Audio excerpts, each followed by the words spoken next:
A nossa existência consiste em duas partes. Uma delas é de natureza espiritual, oriunda dos céus, perpetuamente ativa, e a outra é a corpórea, proveniente da terra, que demanda intervalos regulares de repouso e sono. Nesse período de descanso, a mente aparentemente suspende suas operações, mas isso decorre do fato de que não há mais subalternos prontos e capazes de expressar sua atividade. Com os sentidos em estado de suspensão, a mente perde os meios habituais de interação com o mundo exterior. No entanto, isso não implica necessariamente uma inatividade. Pelo contrário, frequentemente se alega que a mente se torna mais dinâmica e apta a conquistas grandiosas quando se desvincula de sua convencional submissão dos sentidos. A mente dos adormecidos age com engenho. A resplandecência diurna camufla o destino dos indivíduos. Surge, porém, uma inclinação para considerar que o intervalo intermediário entre a vivacidade da vigília e o completo descanso dos sentidos no sono profundo constitui um solo fértil para o surgimento de fenômenos mágicos, tais como aqueles experimentados nos sonhos. Nas escrituras sacras, frequentemente se percebe que Deus transmitia sua vontade para os seres humanos por meio dos sonhos. Se retrocedermos à antiguidade do livro de Jó, encontramos o mais primitivo relato conhecido dessa correlação, ocorrido em um sonho noturno, numa visão enquanto o sono profundo se abatia sobre os seres humanos e envolvia a cama. Nesse cenário, Deus abre os ouvidos das pessoas e lacra suas instruções. Ademais, somos informados de uma ocasião em que Deus apareceu a Abimeleque em um sonho noturno. A partir desse ponto, deparamo-nos com relatos similares de revelações noturnas em sonhos durante a longa trajetória do povo eleito. Com frequência, esses sonhos são denotados como visões. Balaão, o profeta, profetizou a respeito de seu contato com as palavras divinas e sua conexão com o conhecimento do Altíssimo. Ele vislumbrou uma visão do Todo-Poderoso, imerso em um estado de transe, com seus olhos despertos, o que em tais contextos é aceito como inspiração divina. Nas narrativas seculares muitas vezes assume a forma de um enigma mágico. Independentemente disso, os fenômenos subjacentes permanecem inalterados em todos os casos, e aqueles que emergem nos sonhos se assemelham a sinais evidenciados nas revelações diurnas, quando o destinatário está plenamente acordado. Tanto no dia quanto na noite, um estado de êxtase e transe é requerido em ambos os cenários. A razão pela qual os sonhos proféticos frequentemente permanecem relegados a textos sagrados deve ser atribuída pelo fato de que eles não deixam lembranças claras, exceto quando são mantidos em um estado de semivida. Mesmo assim, eles quase invariavelmente adotam uma forma alegórica e, consequentemente, podem ser interpretados equivocadamente, ou pelo menos de forma imperfeita, durante séculos de experiência e história humanas. Um elemento perdura de forma inalterada: nossa confiança na orientação proporcionada pelos sonhos. A investigação dos sonhos nos brinda com percepções preciosas acerca de nosso íntimo interior, bem como do mundo que nos circunda. Em muitos casos, revelam verdades ocultas que outrora eram mensagens desconhecidas. Tais visões, frequentemente retratadas de modo simbólico, frequentemente apresentam a morte como uma jornada, ou por meio da representação do indivíduo falecido através de imagens como árvores derrubadas, flores murchas ou nadadores em aflição. Estarei compartilhando variadas narrativas reais de sonhos que carregam características simbólicas e proféticas. Assim sendo, testemunhamos o caso de dois indivíduos que um dia viajavam conjuntamente de Arcádia a Mégara. Quando chegaram à cidade, um dos viajantes optou por hospedar-se numa estalagem, enquanto o outro preferiu acomodar-se junto a um amigo. Ambos, fatigados da jornada, repousaram. Contudo, aquele que se encontrava numa residência particular decidiu vagar durante a noite. Quando seu companheiro o instigou a auxiliá-lo, depararam-se com um incidente em que o hospedeiro estava prestes a ceifar a vida de alguém. Aterrorizado com a vívida imagem do sonho, o indivíduo deu um salto, porém, após uma reflexão, compreendeu que se tratava de mera fantasia vã e recolheu-se novamente. Entretanto, o auxílio já era tarde demais, pois seu amigo havia sido assassinado e o corpo seria transportado para fora da cidade quando alvorecer, camuflado sob um carregamento de esterco. Embora esses sonhos refletissem eventos conhecidos que ocorreram simultaneamente, outros sonhos revelam antecipadamente o próprio porvir. Cícero, juntamente com sua obra sobre a adivinhação e os devaneios máximos, documentou diversos sonhos desse gênero. Tais visões, que já ostentavam fama na antiguidade, incluíam um notável sonho envolvendo o tirano Dionísio. Parece que uma mulher chamada Amera encontrou-se num sonho entre os deuses do Olimpo e contemplou um homem acorrentado no trono de Júpiter. Este homem, de grande estatura, cabelos vermelhos e semblante enegrecido, despertou sua curiosidade. Quando questionaram o mensageiro divino que a guiava pelas regiões celestiais, obteve a resposta de que ele era o flagelo da Itália e da Sicília, alguém cuja liberdade resultaria na destruição de muitas cidades. Após relatar seu sonho na manhã seguinte a amigos, Amera não conseguiu decifrar o enigma até anos depois, quando Dionísio assumiu o poder real. No meio da multidão que se reunira para celebrar o triunfo do novo monarca, ela emitiu um grito alto, reconhecendo nele o homem acorrentado à majestade de Júpiter. O grito atraiu atenção, e ela foi conduzida perante Dionísio, forçada a relatar o sonho e condenada à execução. Outro caso de destaque foi o notável sonho que Sócrates vivenciou pouco antes de sua morte. Embora sua sentença já houvesse sido pronunciada, o dia de sua execução ainda não havia sido determinado.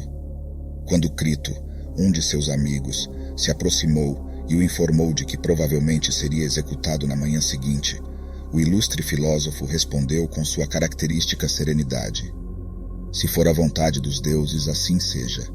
Entretanto, não acredito que será amanhã." Logo antes da entrada de Crito, ele tivera um sonho de natureza aprazível. Uma mulher de beleza transcendente, vestida com um manto longo e alvo, aparecera a ele.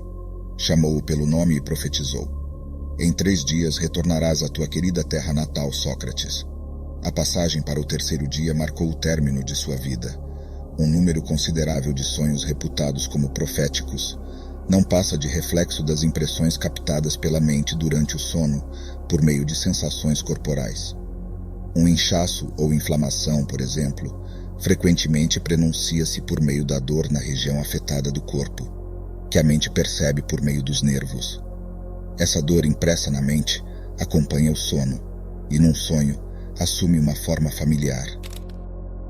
Uma picada de serpente, a mordida de um inseto, ou até mesmo o golpe de uma lâmina afiada, uma coincidência ocasional serve para dar importância a sonhos tão simples e perfeitamente alinhados à natureza. Conta-se uma história amplamente conhecida de um jovem em Pádua que, numa noite, sonhou que fora mordido por um dos leões de mármore que ornamentam os arredores da igreja de Santa Justina de Pádua. No dia seguinte, quando passava pelo local acompanhado de alguns amigos, ele relembrou o sonho. Aproximando a mão da boca de um dos leões, brincou: "Veja o feroz felino daquela façanha na noite passada." Contudo, num instante, um grito agudo escapou-lhe e, repleto de terror, retirou rapidamente a mão. Um escorpião oculto na boca da estátua o picou, e o desafortunado jovem foi vítima do veneno. O poeta alemão camarada Gessner vivenciou uma situação semelhante, sonhando que uma serpente o mordia no lado esquerdo do peito. O incidente logo foi esquecido, mas 5 dias depois, uma pequena protuberância surgiu no local, transformando-se rapidamente numa úlcera fatal que o levou à morte em pouco tempo. A esposa encantadora do barão Alfonso de Rothschild havia perdido um anel de valor inestimável enquanto caçava nas imediações da floresta próxima a seu castelo. A ligação emocional com a joia tornava-a especialmente preciosa, e a perda afetava-a profundamente. Por conseguinte, foi oferecida uma recompensa de 1.500 francos pela sua recuperação imediata. Na noite subsequente à caçada, a filha de um dos guardas sonhou com a imagem de um homem desconhecido, imponente em aparência. Ele instruiu-a a dirigir-se, quando amanhecesse, a uma encruzilhada específica na floresta, onde encontraria o anel próximo a uma faia, junto à estrada. Despertando, ela vestiu-se apressadamente e dirigiu-se para o local do sonho. Após uma caminhada de meia hora, alcançou a encruzilhada e, quase que instantaneamente, divisou algo cintilando como um vagalume. Apanhando-o, revelou-se ser o anel. A jovem nem sequer sabia da caçada nem estava ciente da perda da joia. Toda a sequência de eventos, incluindo o local da perda, foi-lhe revelada através desse sonho. Existem determinados eventos que parecem sugerir que a atividade mental, pelo menos, não cessa completamente durante o sono do corpo. De outra forma, como poderíamos explicar a habilidade que muitas pessoas, sem dúvida, possuem de despertar em um horário predeterminado, e o sucesso que, mais de uma vez, grandes esforços mentais foram empreendidos durante o sono profundo do corpo? Um notável exemplo é a famosa Sonata de Tartini. Tartini tentou repetidamente concluir sua renomada sonata, sua grandiosa obra. A inspiração não comparecia e ele abandonou a empreitada em desespero. Porém, em uma noite, ele teve um sonho no qual, mais uma vez, se esforçou o máximo, porém sem sucesso. No ápice do desespero, o próprio diabo lhe apareceu, oferecendo-se para finalizar a composição em troca de sua alma. O compositor, sem hesitação, entregou sua alma e ouviu sua magnífica obra ser concluída de maneira gloriosa no violino. Ele acordou em êxtase, dirigiu-se à sua mesa e imediatamente escreveu a Sonata do Diabo. Alguns autores sustentam que a dimensão espiritual do ser humano não precisa de sono, mas encontra satisfação no conforto de perceber o corpo em um repouso perfeito. Isso proporciona uma pausa momentânea dos desafios da vida cotidiana e das responsabilidades da existência terrena. Quanto a isso, até onde podemos avaliar, a mente durante o sono é independente do corpo e o pensamento acerca do mundo exterior é plenamente possível durante o sono, sem recorrer à ação de sonhar. Até mesmo certas sensações físicas são percebidas com precisão, como quando nos viramos durante o sono devido à dor ou desconforto causado por uma posição.